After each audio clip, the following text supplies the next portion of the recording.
You're listening to the Bare Metal Cyber Prepcast, created to help you succeed in your educational journey.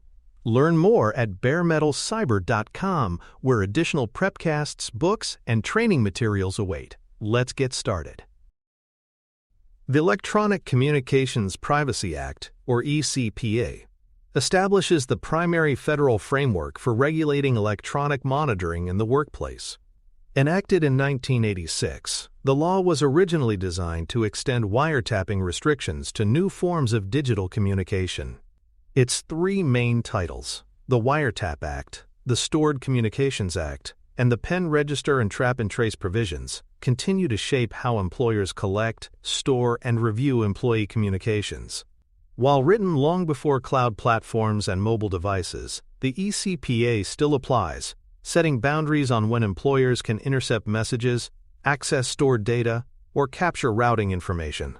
At the same time, the statute recognizes that employers often operate their own systems and need access to ensure business continuity and security. This tension between privacy rights and operational needs has generated a patchwork of exceptions and compliance practices that employers must navigate carefully. The Wiretap Act portion of the ECPA addresses interception capturing communications in real time while they are being transmitted. For example, recording a live phone call or logging an instant message as it is sent would constitute interception. This is distinct from accessing stored communications, which falls under the Stored Communications Act.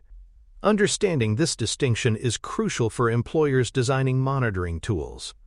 Capturing messages in transit generally requires either consent or a narrow statutory exception.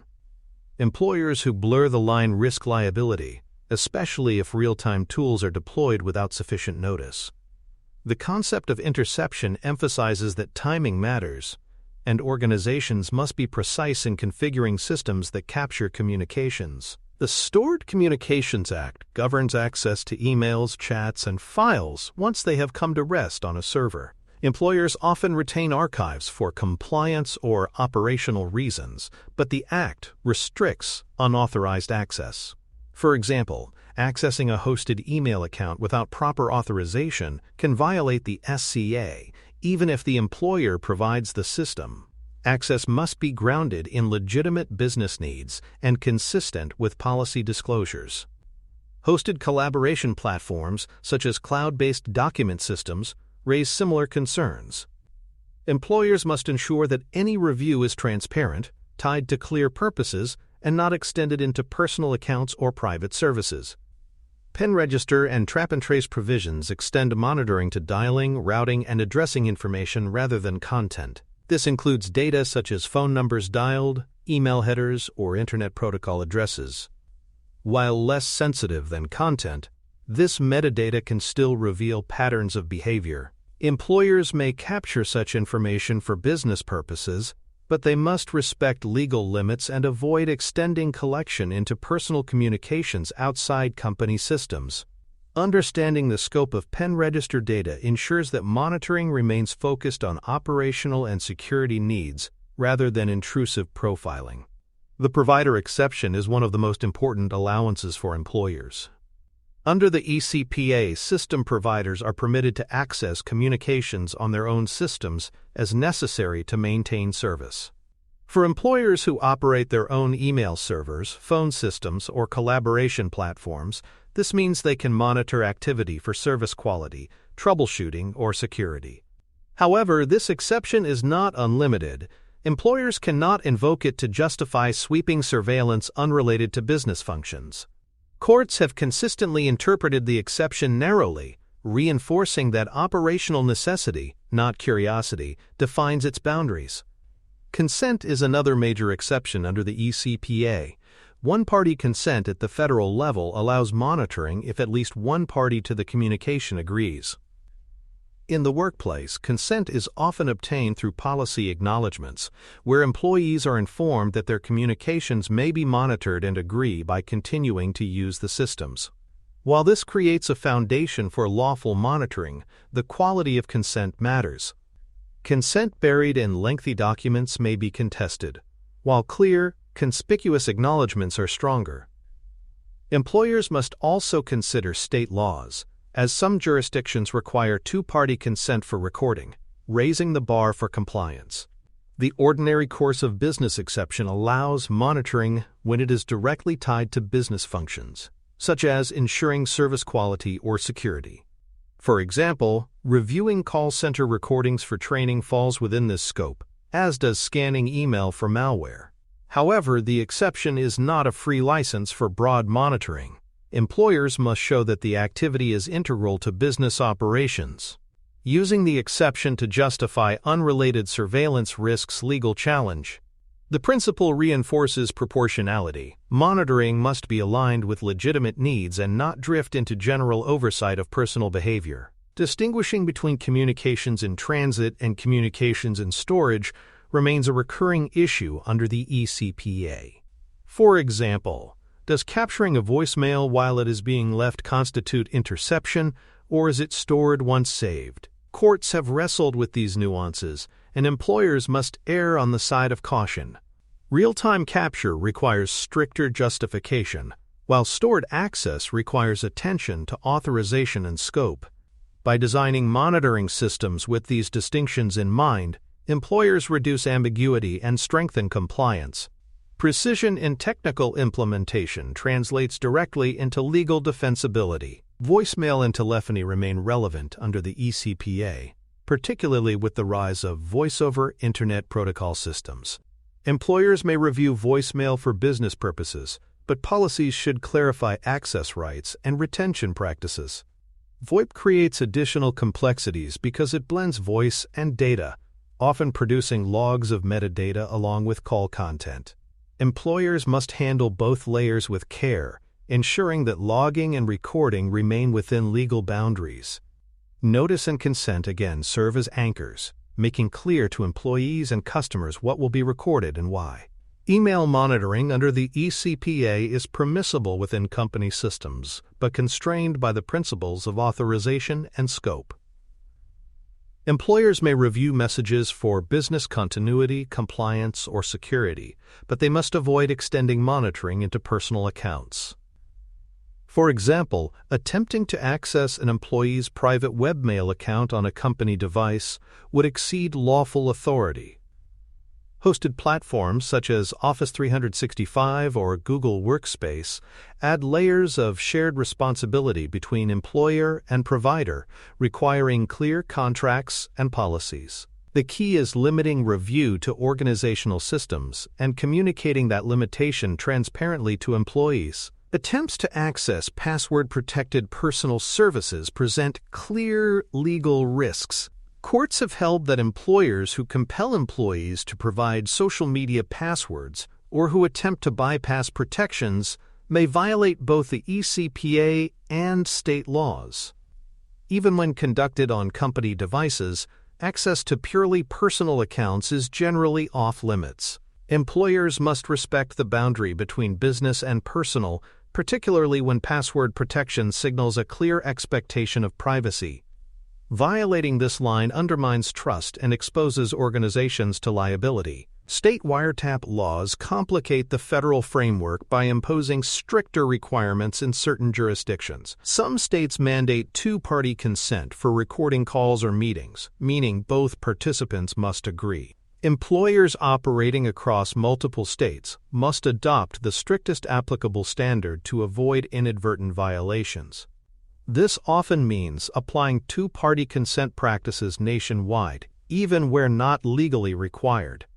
Awareness of these overlays ensures that monitoring programs remain compliant in every jurisdiction, reducing risk of enforcement and litigation. Policy prerequisites under the ECPA emphasize the importance of clear notice and purpose statements. Acceptable use terms should specify that monitoring may occur, explain its objectives, and set boundaries on scope. Without explicit policies, even monitoring permitted under statutory exceptions may be contested.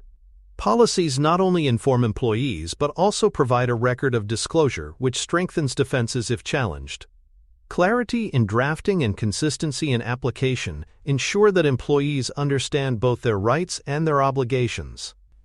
Data minimization reinforces the principle of proportionality. Employers should capture only the content, metadata, or recordings necessary for the business purpose. For example, logging email headers may be sufficient for troubleshooting without reviewing content. Similarly, capturing selective screenshots may address policy violations without continuous surveillance.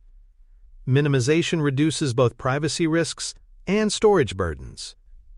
Retention schedules should further limit exposure, defining how long monitoring artifacts are stored and ensuring secure disposal when no longer needed.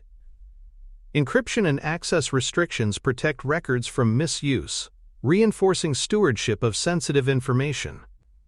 Retention practices complete the monitoring lifecycle under the ECPA. Logs, recordings, and monitoring artifacts should be preserved only as long as they are needed for compliance, security, or litigation. Indefinite retention increases risk of breaches and complicates privacy compliance. Employers should align retention schedules with regulatory requirements and clearly communicate these timelines and policies. Secure handling, including encryption and restricted access, ensures that monitoring records remain protected. By tying retention to purpose, employers demonstrate that monitoring is deliberate and responsible, not excessive. For more cyber-related content and books, please check out cyberauthor.me. Also, there are other prepcasts on cybersecurity and more at baremetalcyber.com. Remote work has reshaped how the Electronic Communications Privacy Act applies in practice. When employees work from home, employers may be tempted to extend monitoring into personal spaces. But boundaries are critical. Monitoring tools should be limited to company systems and accounts, avoiding intrusion into shared household devices or private communications. For example, monitoring software that logs keystrokes across a personal computer risks capturing family information outside the scope of employment. Employers should configure tools to monitor only business applications and provide clear notice about what is and is not tracked. Respecting the home environment preserves employee trust and aligns with the principle that monitoring must remain proportional and necessary. Bring your own device programs raise similar challenges, especially when personal and professional data coexist on the same device. Containerization and mobile device management tools offer a way forward, creating separate spaces for business applications and data. By confining monitoring to the business container, employers can enforce security policies without accessing personal photos, messages, or accounts.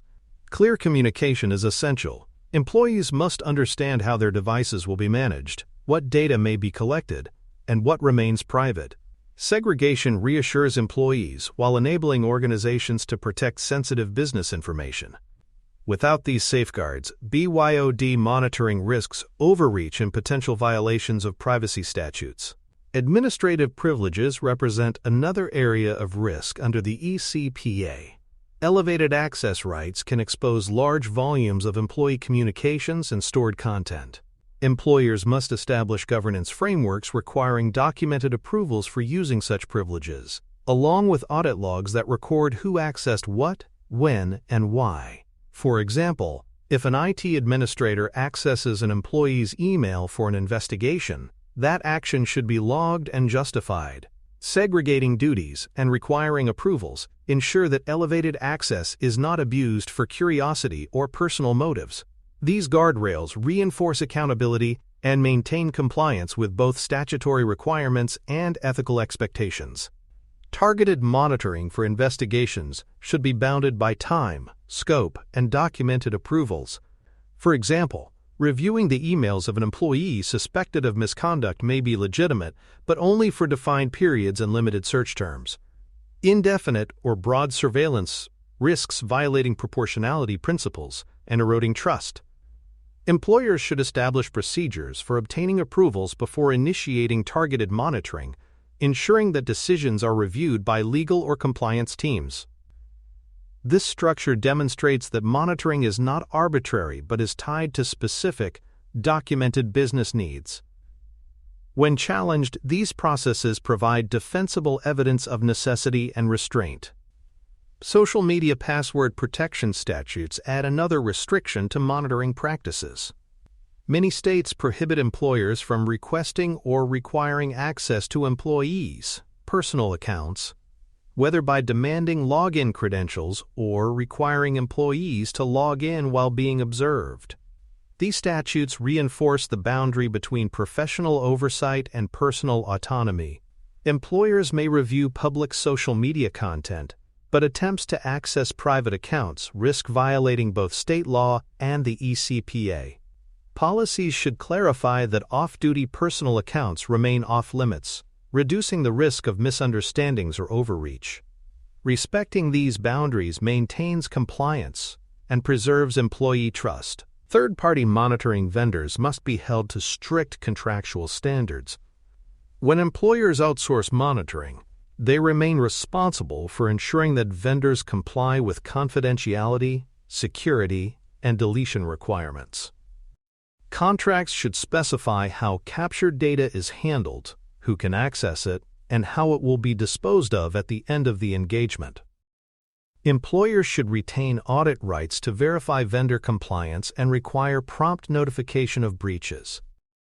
Without these protections, vendors can become weak links in compliance, exposing both employees and employers to unnecessary risks. Vendor governance reinforces that accountability cannot be outsourced. Cross-border monitoring introduces additional challenges. Data collected in one country may be transferred to servers or administrators in another, triggering international data protection laws. For example, European Union laws impose strict conditions on transferring employee communications outside the EU. Employers must ensure that cross-border monitoring is supported by appropriate safeguards, such as contractual clauses or localized processing. Multinational organizations must adapt monitoring systems to local requirements, balancing global consistency with regional compliance. Failure to respect localization rules can result in regulatory penalties and reputational harm, making cross-border governance an essential part of monitoring design. Notice refreshes are another important compliance practice. As tools evolve, employers may begin capturing new data types or expanding the scope of monitoring. Each change requires updated notices to employees, ensuring that consent remains meaningful and expectations remain accurate. For example, if a company introduces monitoring of collaboration platform chats in addition to email, employees should be notified clearly and in advance. Refreshing notices prevents claims that monitoring was secretive or deceptive and aligns practices with ECPA consent requirements. Transparency fosters trust, reducing resistance to new monitoring capabilities. Security safeguards must protect captured content just as carefully as customer or financial data. Monitoring artifacts, such as logs, emails, or recordings, often contain sensitive details about employee behavior and communications. Employers should encrypt data at rest and in transit, limit access to authorized personnel, and implement role-based controls. Breaches of monitoring records not only harm employees but also undermine the legitimacy of monitoring programs. Secure handling shows that monitoring is conducted responsibly, reinforcing the balance between oversight and respect for privacy. Employee request handling is an emerging expectation in some states that grant employees rights to access or correct their personal data. Employers should be prepared to provide employees with copies of relevant monitoring data, subject to legal limitations, and to correct inaccuracies where appropriate. Structured processes for responding to these requests demonstrate accountability and compliance with evolving privacy laws. By offering transparency and fairness, employers reinforce the legitimacy of monitoring practices and reduce suspicion. Complaint channels and anti-retaliation commitments provide employees with safe avenues to raise concerns about monitoring. Neutral review processes ensure that complaints are taken seriously and evaluated objectively. For example, if an employee believes monitoring has exceeded its stated scope, they should be able to file a complaint without fear of reprisal. By embedding these safeguards, employers prevent monitoring from becoming a source of distrust, and instead frame it as part of a broader culture of accountability. Protecting complainants encourages transparency and strengthens organizational credibility. Risk assessments and testing provide ongoing validation that monitoring remains necessary and proportionate. Employers should evaluate whether monitoring tools still align with business needs, whether less intrusive alternatives are available, and whether outcomes justify the scope of collection. Testing systems regularly ensures that they function as intended, avoiding over-collection or unintentional surveillance. By embedding risk assessments into governance, employers demonstrate that monitoring is not static, but evolves with legal, technological, and cultural expectations. Governance committees play a critical role in setting ethical guardrails. These committees, often composed of cross-functional leaders, review monitoring proposals, assess potential impacts, and approve policy updates. By introducing diverse perspectives, legal, human resources, compliance, and technology committees prevent blind spots and ensure balanced decision-making. Ethical guardrails prevent surveillance creep, where tools gradually expand beyond their original scope. Governance oversight reinforces that monitoring is a deliberate, transparent choice, not a covert or unchecked practice. Periodic audits provide the final layer of accountability. Regular reviews confirm that monitoring aligns with ECPA requirements, state law overlays, and internal policies. Audits may examine whether consent is properly documented, whether retention schedules are followed, and whether monitoring data is securely handled. Findings should be reported to leadership, with corrective actions tracked to completion. Audits transform monitoring from a reactive compliance exercise into an ongoing governance function. They ensure that practices remain lawful, ethical, and aligned with both regulatory expectations and organizational values. The Electronic Communications Privacy Act remains the guiding framework for workplace monitoring, even decades after its passage. Employers must navigate its prohibitions and exceptions carefully, balancing the need for oversight with respect for employee rights.